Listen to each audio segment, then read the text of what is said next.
Oke, bismillahirrahmanirrahim. Assalamualaikum warahmatullahi wabarakatuh. Hari ini kita bertemu untuk kuliah ke-11. Hari ini saya akan masuk dengan materi mengenai pendugaan parameter ya. Jadi kalau di pertemuan ke-8 kita mempelajari ada kurva normal. Kurva normal itu luasnya di bawah kurva normal itu adalah 1, jadi di bawah 1 atau 100%. Kemudian kita sudah mempelajari cara membaca bagaimana menentukan rentang atau peluang ya dengan menggunakan kurva normal. Lalu di pertemuan ke-10 kita sudah mempelajari selangnya gitu ya. Jadi panjang dari selangnya. Hari ini kita akan coba masuk dengan pendugaan parameter. Jadi hari ini materi kita sebetulnya kita sudah masuk ke dalam ranah statistik inferensia. Jadi kalau beberapa hari yang lalu saya sampaikan bahwa statistik itu sebetulnya terbagi menjadi 2 bagian besar, yaitu statistik deskriptif dan statistik inferensia. Nah, mulai dari materi hari ini, pendugaan parameter itu sebetulnya kita sudah mulai masuk ke statistik inferensia. Saya izin share screen terlebih dahulu. Nah, ini adalah materi kita hari ini terkait dengan pendugaan parameter. Saya sudah sampaikan di kuliah sebelumnya bahwa statistik inferensia itu sebetulnya adalah cabang dari ilmu statistika yang menggunakan contoh statistik untuk mengkaji atau memberikan kesimpulan terhadap parameter populasi. Contoh di sini maksudnya bukan contoh contoh kalau kita ada contoh soal, bukan ya. Contoh di sini maksudnya sampel gitu ya. Jadi statistik inferensia adalah ilmu statistika yang menggunakan sampel, maksudnya gitu, menggunakan sampel statistik untuk mengkaji atau memberikan kesimpulan terhadap populasi.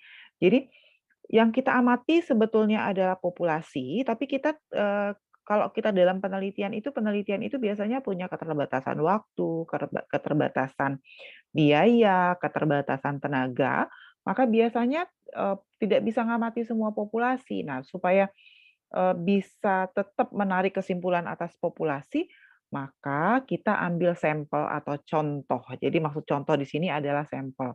Nah, sampel yang kita ambil ini nanti kesimpulannya bisa berlaku untuk populasi.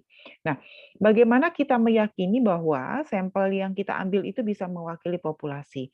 Yang pertama, kita harus meyakinkan bahwa sampel yang kita ambil itu sudah diambil dengan metode penarikan sampel yang benar, ya. Di kuliah ke-10 kemarin, di materi terakhir, mungkin sekitar 5 PPT terakhir, itu sudah disampaikan bahwa ada beberapa metode dalam penarikan sampel. Jadi, menarik sampel, menarik contoh dari populasi itu nggak bisa sembarangan, tetapi ada metodenya.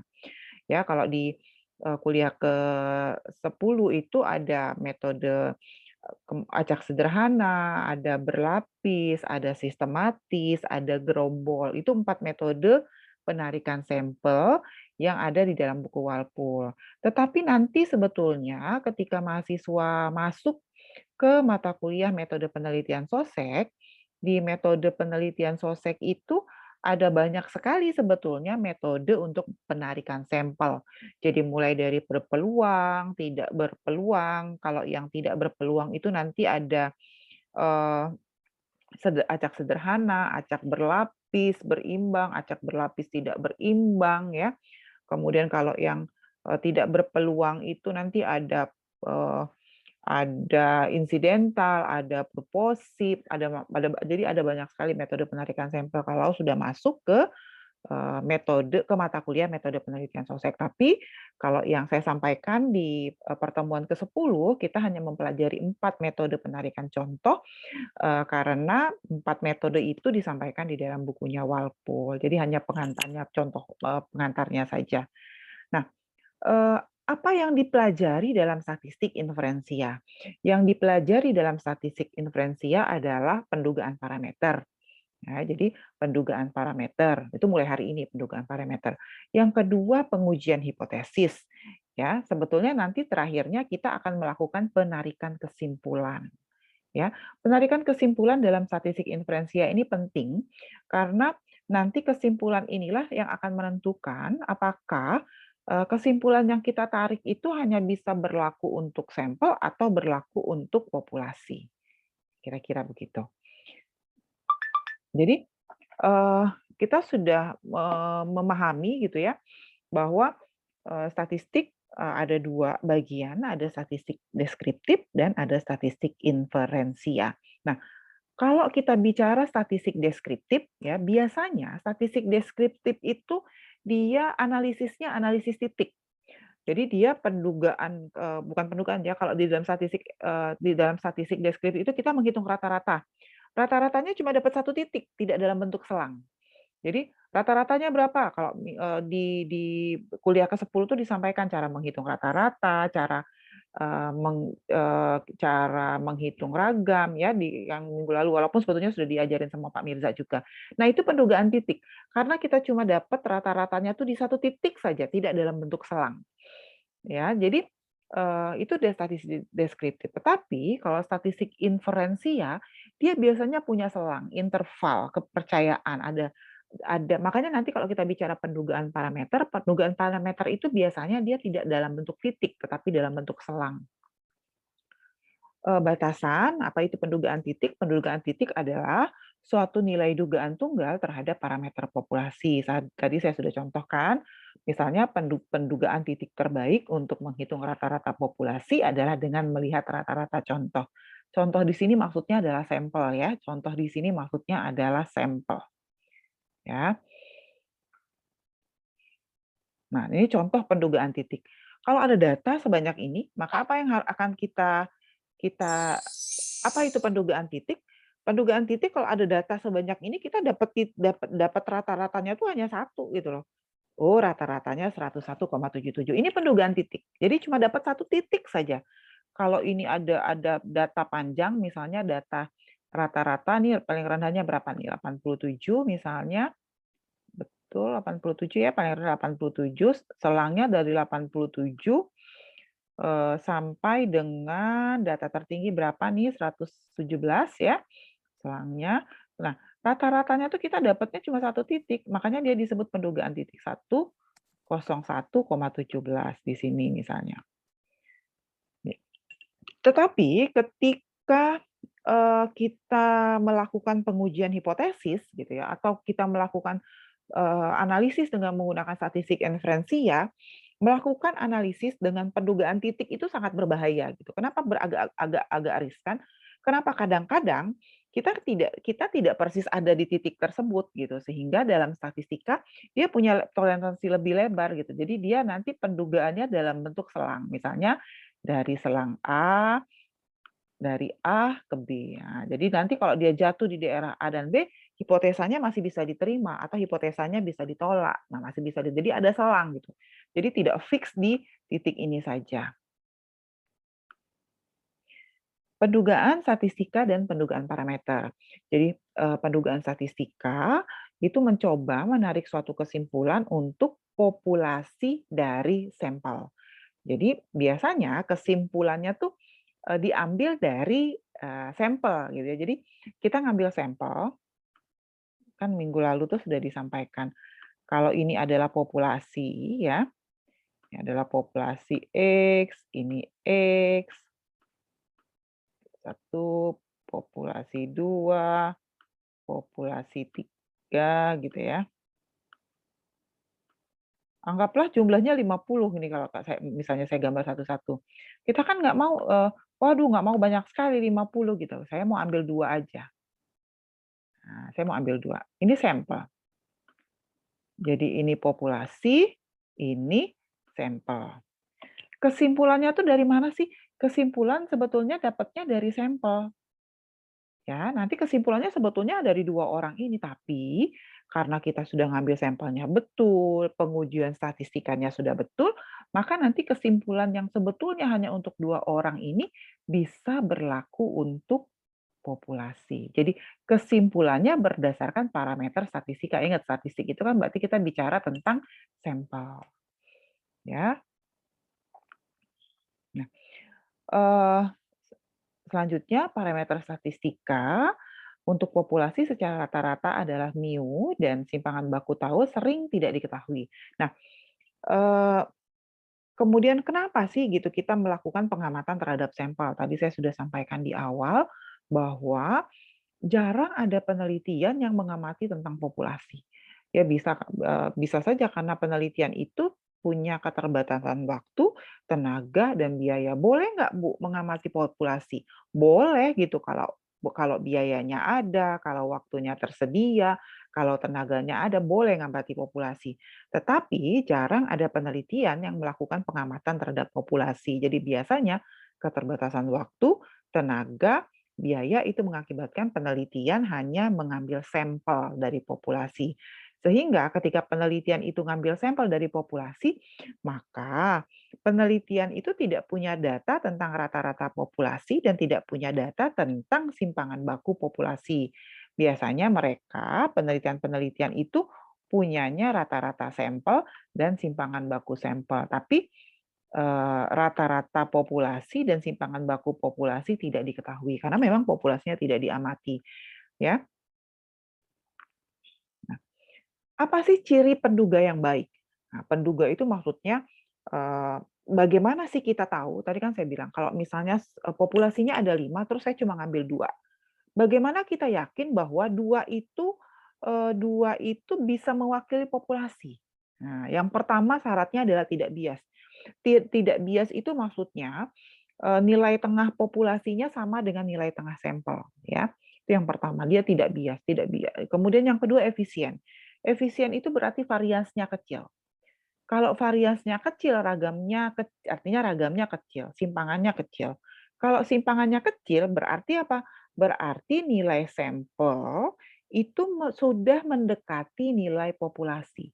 Jadi kalau variasi data kita kecil, maka nilai sampel sudah mendekati nilai populasi. Misalnya, saya pendapatan populasi 1 juta. Nah, ya, pendapatan populasi 1 juta. Ya. Lalu saya penelitian mengamati 2 orang sampel. Saya dapat pendapatannya 990.000. Ya, misalnya gitu. Variansnya berapa?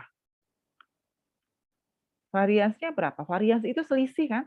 Oh, variansnya ternyata 10.000. Betul nggak? Ya, 10.000. Nah, artinya apa?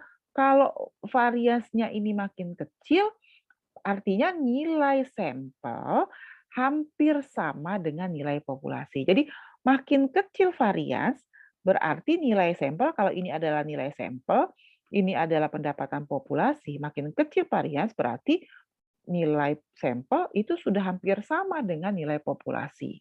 Makanya dia mensyaratkan variansnya kecil. Varians kecil itu berarti juga dia tidak bias. Kalau tidak bias sama variansnya juga kecil. Ya. Kemudian suatu penduga yang baik dia konsisten. Konsisten itu apa? Artinya walaupun di sini sampelnya 2 gitu ya. Di sini sampelnya 2. Sampelnya 2 eh, dapat pendapatannya 990.000. Tambahin jadi 3, saya jadiin 3. Jadi 3, dia bukan justru malah jadi 800.000, tetapi dia tetap konsisten gitu. Jadi makin besar N, angka parameternya makin tetap. Oh, ternyata jadi 992.000 misalnya gitu pendapatannya. Jadi dia apa ya? Ketika makin besar sampel, maka nilai parameternya tuh tidak banyak berubah gitu. Artinya artinya apa? Artinya memang nilai kita makin mendekati nilai populasi.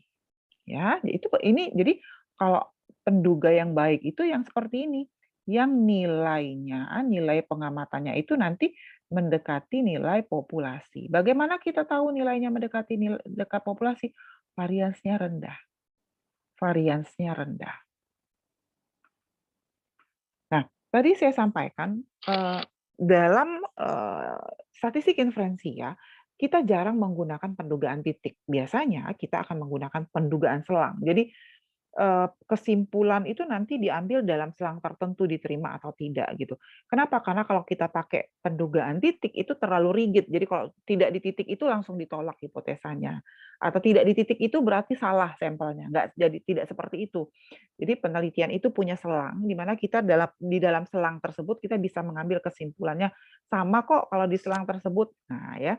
Jadi suatu pendugaan selang secara statistik itu adalah suatu selang atau kisaran nilai yang digunakan untuk menduga parameter populasi. Nah, jadi kalau dia tadi, titiknya itu ada di 101,77 ketika kita bisa selang, kita masih bisa terima gitu, bahwa kalau seandainya nanti pendapatannya antara misalnya selangnya nanti aduh, misalnya nanti selangnya antara 90 sampai 120 ya, selangnya nanti antara 90 sampai 120. Nah, selagi nanti pendapatannya dalam selang tersebut, kesimpulan kita masih sama, ya.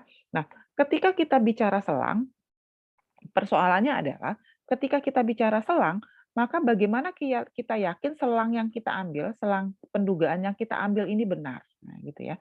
Maka nanti kita akan bicara apa yang disebut dengan tingkat kepercayaan ya.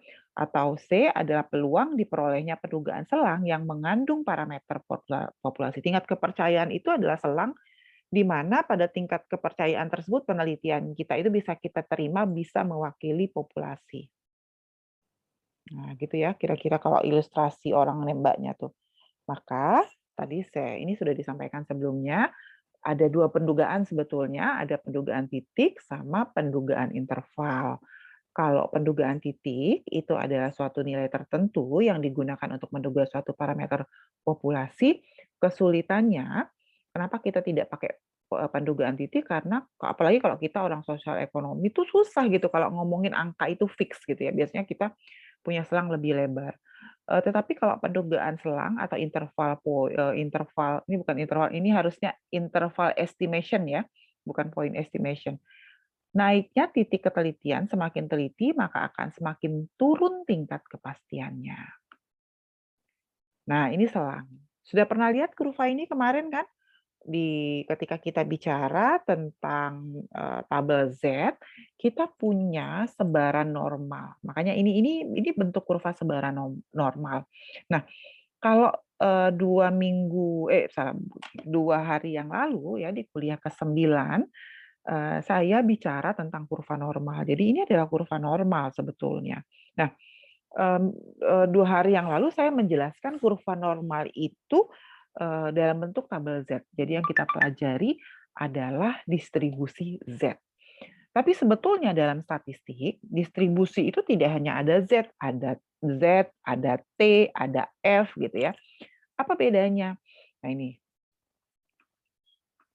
di sini disampaikan, jika nanti sampel kita lebih besar dari 30, kita bisa menggunakan tabel Z, tapi kalau sampelnya lebih kecil dari 30, biasanya kita pakai T. Tabel T nanti ada nilai derajat bebasnya.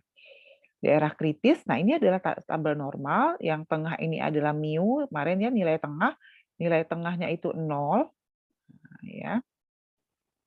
Nah, kalau kita bicara selang, 2 hari yang lalu kan kita sudah mempelajari luas di bawah kurva normal ya. Maka, minggu lalu 2 hari yang lalu saya sudah, "Oh kalau saya garis di sini, berapa sih selangnya? Ini berapa sih luas kurvanya?" Kan kemarin gitu ya, berapa persen, totalnya 1. Total luasnya 1 atau 100%. Nah, sekarang kita naikin lagi pemahamannya, anggaplah ini tabel Z dulu, bukan tabel T ya, nanti tabel T saya, sampaikan lagi. Nah, sekarang ya, ini adalah tabel kurva normal, kemudian ini ada garis, ya, ada garis untuk menentukan selang. Selang kepercayaannya itu nanti ada di ini yang saya arsir yang merah, ini selang kepercayaan. Ya. Kemudian kita punya daerah yang disebut dengan daerah kritis. Daerah kritis ada di sebelah kanan, daerah kritis ada di sebelah kanan dan ada di sebelah kiri. Ya. Totalnya daerah kritis ini, daerah kritis kanan dan kiri ini totalnya 1. Jadi ini adalah alfanya, besarnya adalah alfa. Yang daerah kritis kanan dan kiri ini adalah alfa. Maka yang sebelah sini gimana nih cara saya pakai warna berbeda aja. Nah, yang ini, yang biru, ini adalah alfa per 2. Yang sebelah kanan, yang ini adalah alfa per 2. Sementara yang tengah, ini dari sini ke sini totalnya ini yang tengah nih ya, ini saya arsir lagi nih yang tengah, itu luasnya adalah 1 min alfa. Dapat nggak 1? Dapat ya. Jadi nanti kalau 1 dikurang dengan alfa, ya, jadi yang tengah ini 1 min alfa. Kalau dijumlahin ini jumlahnya jadi 1. Ya, jadi jumlahnya jadi 1. Nah, jika besarnya tingkat kepercayaan adalah 95%, maka besarnya alfa adalah 100 dikurang 95 yaitu 5%. Jadi selang kepercayaannya nanti dia dipercaya pada tingkat 95%, alfanya 5%. Apa itu artinya kalau alfanya 5%? Alfa itu adalah tingkat kesalahan dalam penelitian kita. Tadi kemarin saya sampaikan kan luasnya itu 1. 1 itu artinya 100%, ya, artinya 100%. Nah nah, oke. Nah, 100% itu adalah total dari yang di tengah, ya, 1 min alfa ditambah dengan alfa per 2 yang di kanan dan di kiri. Nah, alfa yang biru, yang kanan dan kiri, itu kalau diperoleh dari 100 dikurang 95 jika tingkat kepercayaan 95%. Maka artinya apa? Artinya kesalahan dalam penelitian kita 5%, kebenaran penelitian kita itu 95%. Jadi kalau kita menggunakan alfa 5%, itu artinya kesalahan penelitiannya 5%, kebenarannya 95%. Ya.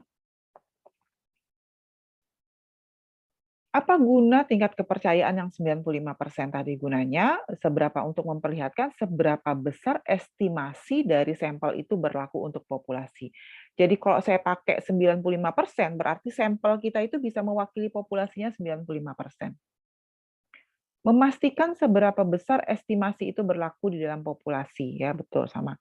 Misalnya, dengan tingkat kepercayaan 95% berarti dapat berlaku di populasi dengan tingkat kesalahan 5%. Jadi, kalau kemampuan sampel kita itu bisa dipercaya 95, berarti kesalahan sampel kita itu adalah 5%.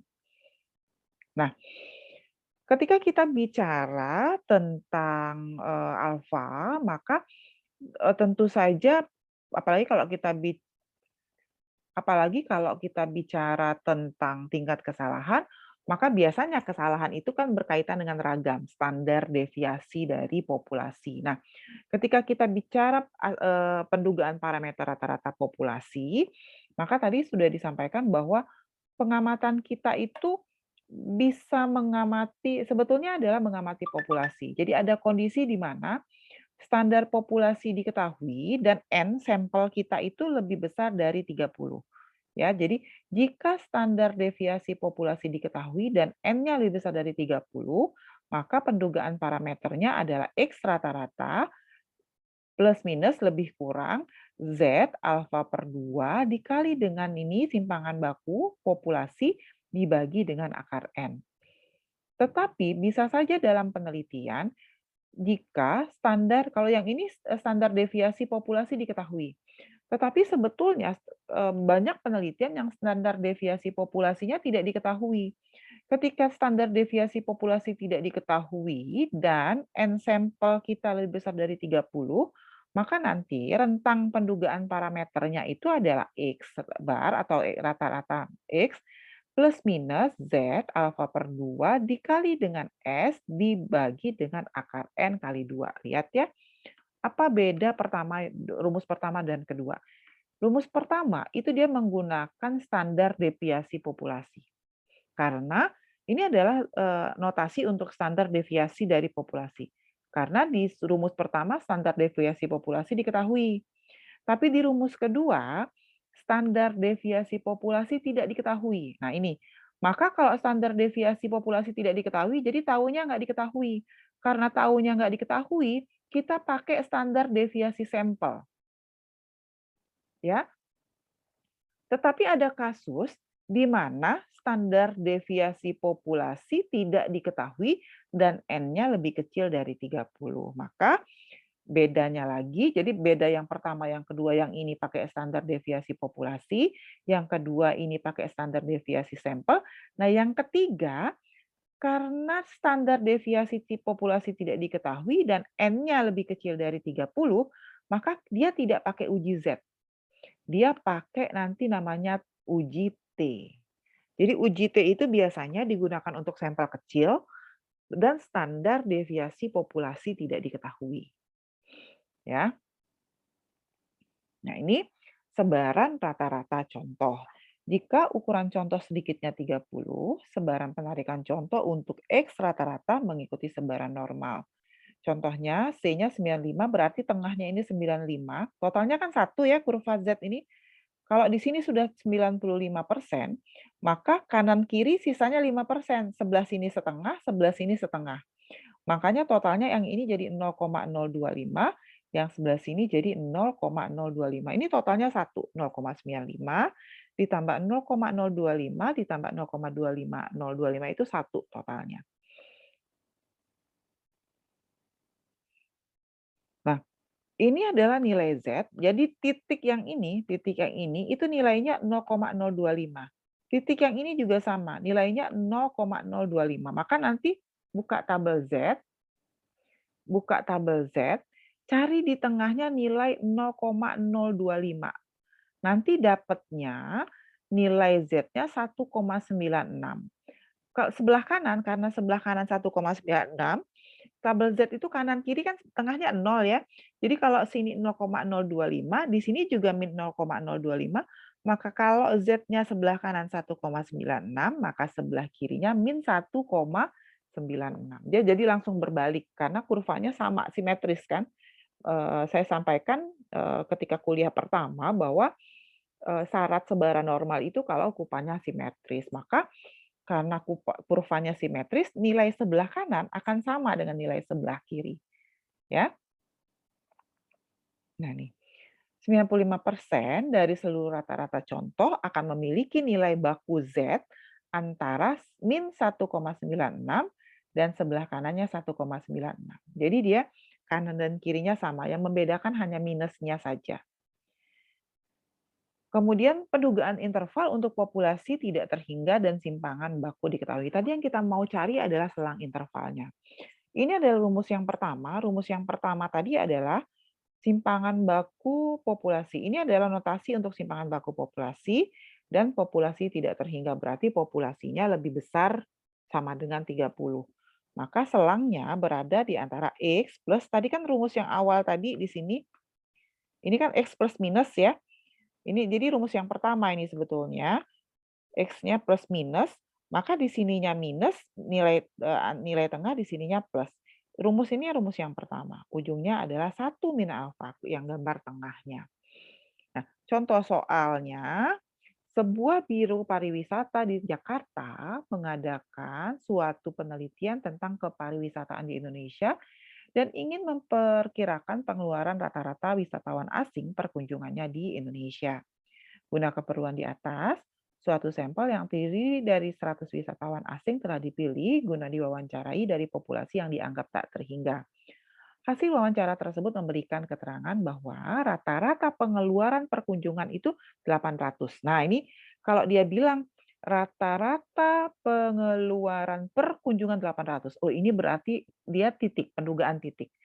Nah, jika kita anggap deviasi dari pengeluaran semua wisatawan kurang lebih konstan $125, maka buatlah interval keyakinan sebesar 90%. Jadi kalau pendugaan titiknya dia rata-ratanya ada di $800. Nah, sekarang kita mau lihat mau bikin rentang pendugaan, jadi intervalnya. Apa yang harus kita lakukan? Tadi ada soal, ini rumus yang pertama. Ya, ini adalah data 800 tadi ya, rata-ratanya dikurang nilai Z-nya 1,95, Z alfa per 2, kemudian Ini adalah simpangannya tadi di soal ini sudah disampaikan kan simpangannya 120, interval keyakinan 95. Kalau interval keyakinan 95, maka Z-nya ini adalah 5%. Kalau dia 5% berarti sebelah kanan 0,25, sebelah kiri 0,25 seperti yang ini tadi. Nah, ini sebelah sini 0,025, sebelah sini 0,025, maka nilai Z-nya min 1,96 dan yang kanannya plus 1,96. Nah, dapatnya dari situ ya. 1,96 ini adalah simpangan baku, ini adalah rata-rata sampel. Nanti kita dapat ini sama dengan 1 min alfa. 1 min alfa adalah 1 dikurang 0, alfanya 5% jadinya. 5%, 1 dikurang 5% dapatnya 0,95. Maka kalau rata-rata pengeluarannya tadi 800, kan tadi rata-rata pengeluarannya 800. Rata-rata pengeluarannya 800, maka rentangnya itu sebetulnya pendapatannya antara 776,48 sampai 823,53. Itulah rentang kisaran pengeluaran wisatawan. Ya, ini rumus yang pertama, rumus interval yang pertama ini digunakan jika ya sampelnya lebih besar sama dengan 30 dan simpangan baku populasi diketahui. Simpangan baku populasi diketahui, sampelnya lebih besar sama dengan 30. Maka pakai rumus ini. Ada kasus yang kedua tadi di rumus yang awal ini tadi. Ini ada yang kedua. Bagaimana kalau simpangan baku populasinya tidak diketahui, tapi sampelnya lebih besar sama dengan 30. Maka simpangan bakunya, simpangan baku populasi diganti dengan simpangan baku sampel S. Yang kedua, ini adalah contoh di mana populasinya tidak terhingga atau lebih besar dari 30 dan simpangan baku populasinya tidak diketahui. Maka apa yang harus kita hitung? Oke, maksimum. Ya. Oke, ini populasinya tidak. Oh, ini populasinya terhingga. Ini populasinya terhingga. Ini sama-sama diketahui ya. Simpangan baku populasinya sama-sama diketahui, tapi kalau yang ini populasinya terhingga. Artinya kalau populasinya terhingga, kita tahu jumlah sampelnya. Lihat ya, rumusnya beda. Kalau yang ini, yang rumus pertama, yang ini populasinya tidak terhingga. Kan, jadi kita tidak tahu jumlah populasinya berapa, N-nya berapa tuh kita nggak tahu. N itu kan jumlah populasi, kalau N besar itu jumlah populasi, kalau N kecil itu jumlah sampel. Kalau jumlah sampel pasti kita tahu. Nah, rumus pertama ini, simpangan baku populasi diketahui, tetapi populasi tidak terhingga. Populasi tidak terhingga maksudnya jumlah populasinya tidak diketahui, sehingga yang masuk di dalam rumus itu hanya jumlah sampel. Nah, kalau soal yang kedua ini populasinya terhingga. Apa artinya populasi terhingga? Populasi terhingga itu maksudnya jumlah populasinya diketahui. Jadi N besarnya diketahui, N kecilnya diketahui. Maka rumusnya sudah kalau yang tadi kan hanya sampai sini saja. Kalau dia populasinya terhingga ada pengalinya ini. Nah, ya. Maka dengan cara yang sama, nah tadi kan sampel populasinya tidak diketahui. Kalau yang ini populasinya diketahui berapa jumlah populasinya, ini dia jumlah populasinya N sama dengan 300. Maka di rumusnya ada yang kanan ini kan, jumlah populasinya 300 dikurang 64. Nanti kita akan dapat rentangnya itu antara 0,11382, lihat ya ininya rata-rata pertumbuhannya 0,1165. Jadi pendugaan titiknya di 0,1165 titiknya. Sekarang kita pingin selang pertumbuhannya tuh antara berapa sih? Oh, ternyata setelah kita hitung, selangnya itu ada antara 0,11382 sampai dengan yang paling tinggi itu ternyata pertumbuhannya 0,11918. Ini kalau N-nya diketahui. Nah, yang ketiga itu adalah simpangan baku populasi tidak diketahui, populasi tidak terhingga. Artinya apa? Taunya tidak diketahui, karena taunya tidak simpangan baku populasi tidak diketahui, maka diganti dengan simpangan baku sampel S. Populasi tidak terhingga. Kalau populasi tidak terhingga berarti kita tidak tahu jumlah N-nya itu tidak diketahui. Tidak tahu kita. Maka dia hanya ada informasi tentang simpangan baku sampel dan jumlah sampel. Caranya sama, ini plus, ini minus. Ininya 1 min alfa. Ya. Maka ini contohnya sebuah sampel random yang terdiri dari 100 mahasiswa telah dipilih dari populasi mahasiswa sebuah universitas. Ke 100 mahasiswa di atas telah diberi semacam tes kesehatan guna menentukan tingkat kecerdasan. Angka rata-rata skor kecerdasan ke 100 mahasiswa di atas ternyata sebesar 112. Nah, ini adalah pendugaan titik. Nah, deviasinya adalah 11. Nah, ini adalah simpangan baku sampel. Pertanyaannya, berilah interval kepercayaan 95% guna menduga angka rata-rata tingkat kecerdasan seluruh mahasiswa di atas. Jadi interval titiknya ada di 112, standar deviasi sampelnya 11. Nah, kita diminta untuk bikin rentang. Skornya rata-rata skor kecerdasannya tuh antara berapa sampai berapa. Maka masukin ke rumus yang tadi, rata-ratanya tadi 112, nilai Z-nya kita tetap pakai 95%, jadi di sini 1,96, S-nya 11, dibagi dengan akar 11. Kalau yang ini minus, yang ini plus. Nanti kita dapat rentang kecerdasannya itu, kalau nilai tengahnya kan tadi 112 ya, nah, rentangnya itu ternyata kecerdasannya itu paling rendah 109,884 dan paling tinggi itu 114,156. Ya. Nah, yang ketiga itu adalah pendugaan apa yang disebut dengan pendugaan proporsi.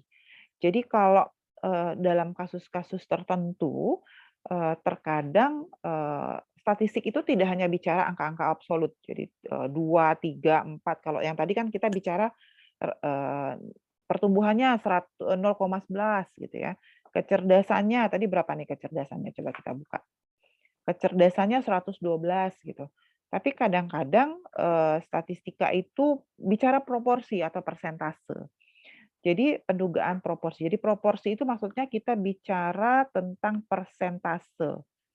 X ya, kalau dia proporsi itu kan X dibagi dengan total sampelnya berapa N. Maka kalau yang awal di rumus-rumus awal tadi kan, yang awal ini rata-rata kita pakai X rata-rata, X bar. Nah, ya. Tetapi kalau yang ketika kita sudah bicara proporsi, maka bukan rata-ratanya yang masuk, tetapi X dibagi N. Ya. Untuk kasus yang pertama ini, populasinya tidak terhingga. Tadi ingat kalau populasi tidak terhingga itu berarti kita tidak tahu jumlah populasinya berapa. Maka kita hanya punya informasi tentang jumlah sampel, hanya N saja. Nah, untuk proporsi kita sudah tidak bicara lagi simpangan bakunya, variasinya berapa, sehingga tidak ada tahu atau tidak ada S, tidak ada simpangan baku sampel atau tidak ada informasi tentang simpangan baku populasi. Ya, jadi kalau kita bicara proporsi, itu kita bicara persentase sebetulnya. Maka yang masuk di rumus itu tidak lagi X rata-rata atau X bar, tetapi X dibagi dengan N. Ya. Contoh soalnya, Jabatan Kesehatan Kota ingin sekali meneliti persentase, ini salah nih soalnya, penduduk kota dewasa yang merokok paling tidak 1 bungkus sehari. Sebuah sampel random sebanyak N300 telah dipilih dari populasi yang terdiri dari penduduk kota yang telah dewasa, dan ternyata 36 orang merokok paling sedikit 1 bungkus per hari. Buatlah interval keyakinan sebesar 95% guna menduga proporsi penduduk kota dewasa yang merokok paling sedikit 1 bungkus sehari. Interval titiknya ada 36. Nah, jadi pendugaan titiknya ada 36. Yang kita mau cari adalah pendugaan intervalnya. Jadi 36 itu rentangnya antara berapa sampai berapa gitu ya. Maka masukin rumusnya, tadi 36 total sampelnya 300, oh ternyata, rentangnya itu antara 0,083 sampai 0,15,7. Artinya apa? Penduduk kota dewasa yang merokok setidaknya 1 bungkus per hari akan terletak antara 8 ya, 8% sampai 15%. 8% sampai 15% dari penduduk. Nah, yang selanjutnya, ini pendugaan parameter jika ya, pendugaan parameter. Jadi, terkadang ketika kita penelitian ya, kalau, semua sudah dapat statistik bidang sostek belum? Coba sebelum saya lanjutin ke sini. Semua sudah pernah dapat statistik, nah cuma 19 orang, yang lain kemana ini? Yang lain kemana ini? Izin Bu, ada yang hilang sinyal mau minta Hilang sinyal. akses lagi. Masya Allah. Jadi gimana ini kuliahnya ini? 19 orang cuma. Hmm? 19 itu berarti berapa tuh? 35 dikurang 19. Iya betul ya? Berapa tuh? 31, 10, 14 yang nggak ada di kelas. Separuh cuma. Gimana ini kuliahnya ini? Makanya saya males sebetulnya ngajar. Saya itu males ngajar SP itu kayak gitulah sebetulnya, eee, ruh ruh ininya tuh nggak dapet gitu loh. Kemarin karena saya diminta Pak Mirza, saya itu kalau Pak Mirza yang minta saya nggak bisa nolak gitu loh. Karena Pak Mirza itu pembimbing saya waktu saya S1, jadi sudah kayak orang tua sendiri gitu. Jadi kalau beliau minta tuh saya nggak bisa, pokoknya kalau beliau minta tuh biasanya saya pasti oke gitu, karena nggak enak sekali saya sebetulnya gitu. Cuma kalau yang lain minta pasti saya sudah sudah tolak kalau ISP karena, saya nggak ngedapetin, apa ya, ruhnya gitu kalau ngajar ISP itu dengan yang terburu-buru itu. Kemarin saya tanya Pak Mirza, "Ngulang semua ya, Kak?" "Iya, ngulang semua," beliau bilang gitu. "Ya udah kalau ngulang oke," saya bilang kan. Nah, tetapi, ya harapannya semua serius gitu.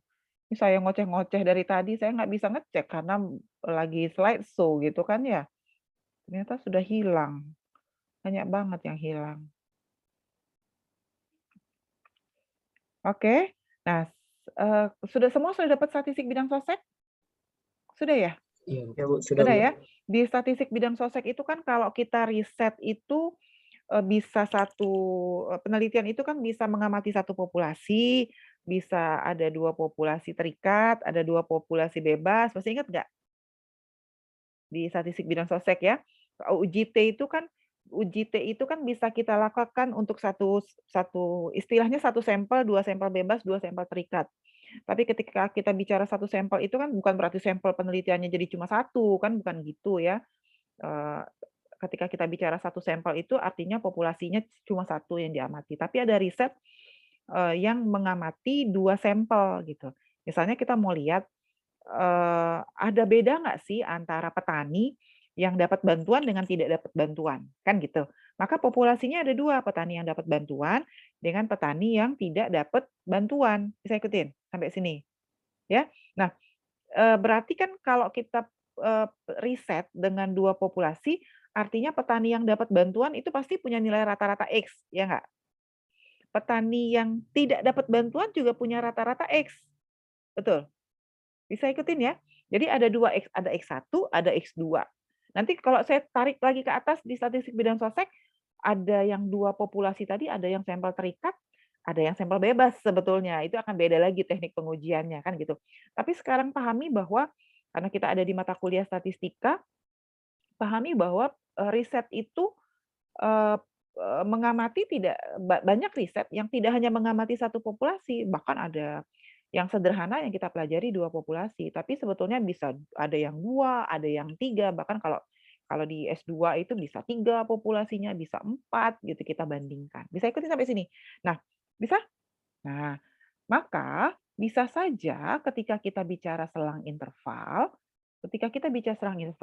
yang ini X1, X2, kalau ada informasi X1, rumus X1, X2 seperti ini, itu artinya populasinya ada 2.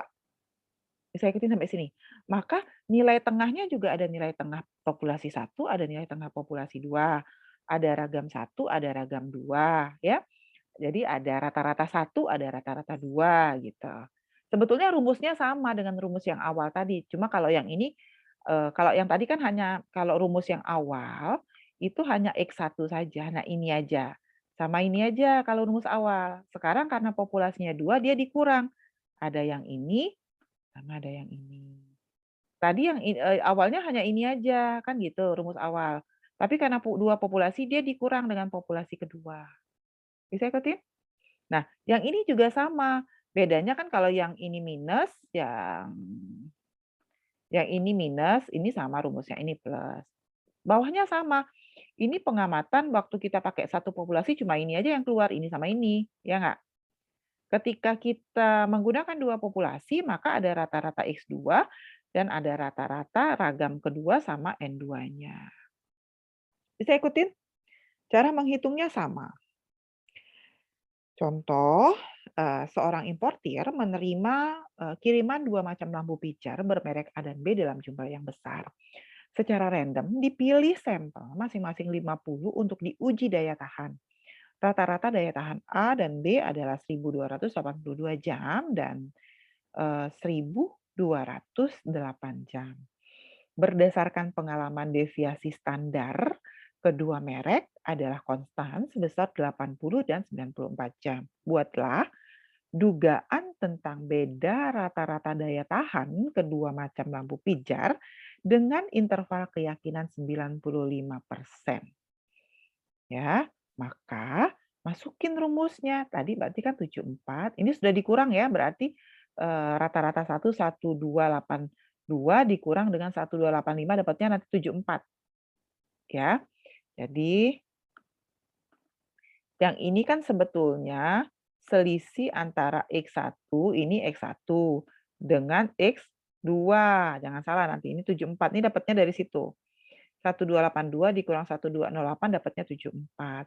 Yang ini 80 dari mana? Ini 80. 94 yang mana? Ini 94. Sehingga dapat rentangnya itu, tadi kan yang mau kita uji, rata-rata masa ininya 90, rata-ratanya 94 masa apa namanya tuh 94, rata-ratanya 94. Nah, ya. Dia rata-ratanya 94 selisih X1 sama X2, tapi sebetulnya rentangnya itu antara 40 jam dengan 107 jam. Dapat dari mana 107 jam ini? Dapat dari yang ini kan? Nah, ini 107 jam tuh dapatnya dari sini. Ini kan sama nih, ini ke sini. 40 ini dapat dari mana? 40 tuh dapat dari sini. Nih. Nah.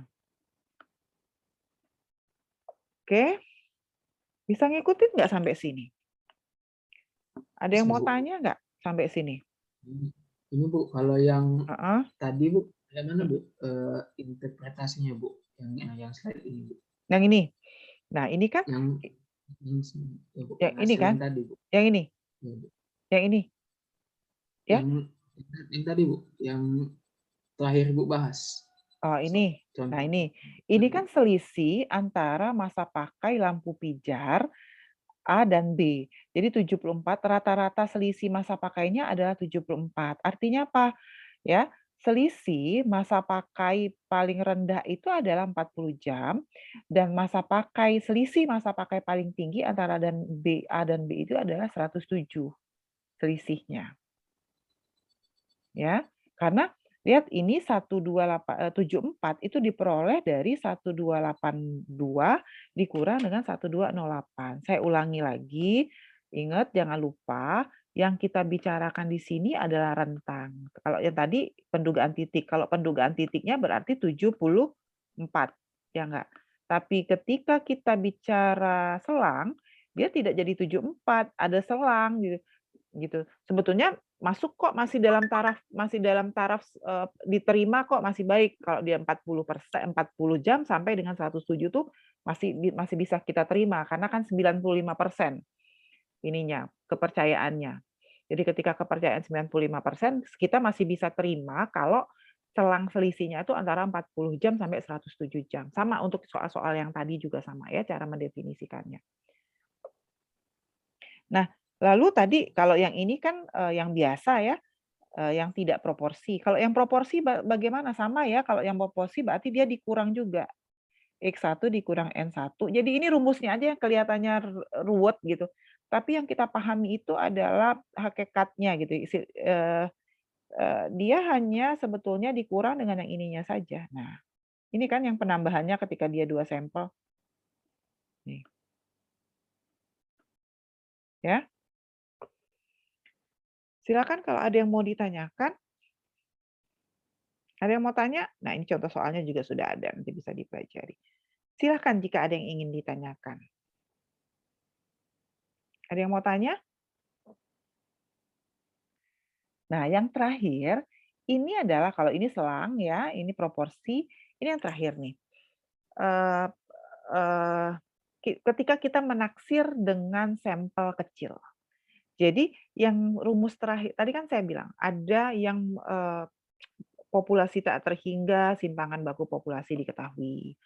Ada simpangan baku, populasi terhingga, simpangan baku diketahui. Ada juga populasi tidak terhingga, simpangan baku tidak diketahui, berarti pakai S gitu ya. Nah, kalau yang ini tuh yang paling kecil gitu, yang paling kecil itu artinya dia, jumlah populasi tidak diketahui, simpangan baku populasi tidak diketahui, jumlah populasi tidak diketahui gitu. Sehingga yang kita pakai itu tidak Z, kalau tadi di sini Z, semua tadi yang kita di depan itu Z. Tetapi ketika populasinya kecil, simpangan baku populasi tidak diketahui, jumlah populasi tidak diketahui, maka kita pakai yang disebut dengan uji T. Ya, uji T itu adalah uji yang berkaitan dengan sampel. Ya, uji yang berkaitan dengan sampel. Jadi pengujiannya pakai T karena sampelnya ukurannya kecil. Kita ini adalah simpangan baku sampel. Kalau untuk proporsi juga sama, ya, dia pakai uji T juga, sama ini kalau yang untuk proporsi T per alfa. Jadi Z-nya diganti dengan uji T. Sudah pernah baca tabel T di statistik bidang sosek? Sudah belum? Ingat nggak? Iya, Bu. Ingat ya, kalau apa beda tabel Z dengan tabel T? Jadi kalau tabel T itu biasanya dipengaruhi, di dalam tabel T itu ada jumlah sampel. Tapi kalau di Z itu nggak ada jumlah sampel. Karena Z itu sebetulnya lebih sering karena kenapa di Z itu tidak ada jumlah sampel, karena biasanya tabel Z itu digunakan untuk populasi yang besar. Ya, jika populasi terbatas digunakan faktor koreksi ya. Nah, jadi contohnya, jadi nanti buka tabel T, di satu pabrik telah diukur 16 buah kayu untuk dasar penaksiran panjang rata-rata tiap kayu yang dihasilkan. Dari 16 kayu yang diukur, ternyata rata-rata panjangnya 54,4. Berarti ini titiknya ya. Sedangkan simpangan bakunya 0,8. Tentukan interval kepercayaan panjang rata-rata sebenarnya untuk tiap kayu yang dihasilkan dengan tingkat kepercayaan 95%. Nah, karena ini kita ngambil sampel, sampelnya sedikit, hanya 16 kayunya, ya, N-nya 16 nih, di bawah 30, maka kita pakai T. Ingat, kalau T itu ada jumlah sampel, dia ada istilah degree of freedom. Di dalam tabel T itu ada istilah degree of freedom atau derajat bebas. Derajat bebas itu dihitung dari N dikurang 1, jumlah sampel dikurang 1, jadi derajat bebasnya 15. Itu baru bisa menghitung, nah, baru bisa untuk menghitung yang ini, yang T-nya ini. Ya, yang ini tadi 54, dapatnya dari sini, nih 54. 0,8 dari mana? Ini 0,8 nih. 16 mana? 16 jumlah sampel atas ini, ya enggak? Nah, yang ini dapatnya dari cara buka tabel T-nya, nanti cari kalau dia tingkat kepercayaan 95%, kan alfanya berarti 5%. Karena totalnya 100 kan. Nah, nanti cari alfanya 5%, kemudian degree of freedom, derajat bebas, DF-nya 15. Nanti dapatnya 2,13 di tabel T. Ya. 5% bagi 2 ya, kanan kiri. Berarti 2,5 kanan kirinya. Karena dia kanan kiri ya. 2,5. Bentuk kurva normalnya sama ya. Tabel T dengan sebaran T sama sebaran Z itu bentuk kurva normalnya sama. Bentuknya genta, tengahnya 0. Nah, bentuknya genta. Tabel T itu. Hanya bedanya kalau Z itu untuk populasi yang untuk sampel yang besar, kalau T itu untuk yang kecil.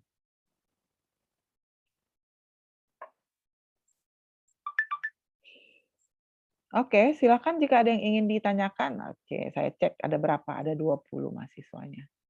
Nanti bisa dicek kok berapa lama kuliah, siapa masuk, berapa lama kuliah di Zoom-nya. Makanya saya lebih suka kalau muridnya di bawah 100, saya lebih suka pakai Zoom saya sendiri gitu, karena saya bisa cek siapa masuk jam berapa, keluar jam berapa gitu, itu bisa kelihatan. Kalau yang ada gangguan sinyal itu kan biasanya kelihatan keluar masuk di dalam Zoom-nya. Ada yang mau ditanyakan? Silahkan. Ada? Ibu, yang Silakan. tabel T ini nilainya yang 1 sampai Bentar ya, 30. saya bukain ya tabel T ya, saya cari dulu tabel T saya. Tabel T, tabel T, tabel T. Bentar ya, tabel T. Tabel angka random, di mana ya saya nyimpen tabel T? Oke, saya cari di Google aja.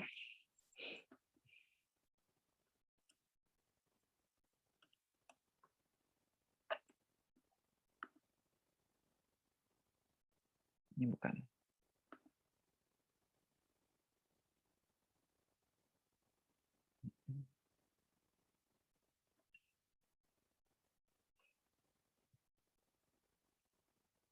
Tabel T, tabel T.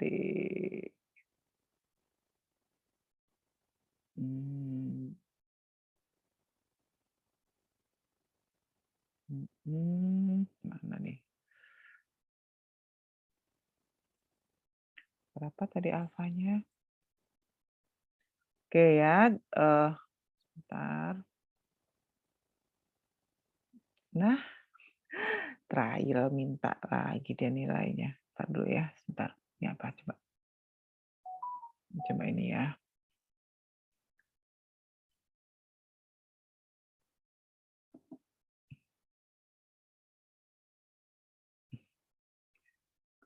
Nah, ini tabel T.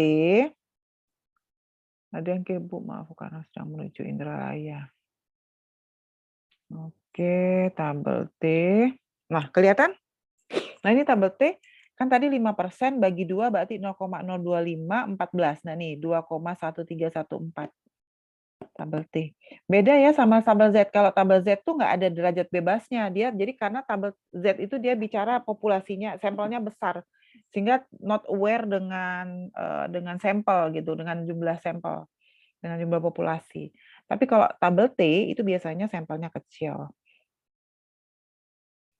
Bisa ikutin? Biasanya ada gambarnya, coba lihat. Tabel T.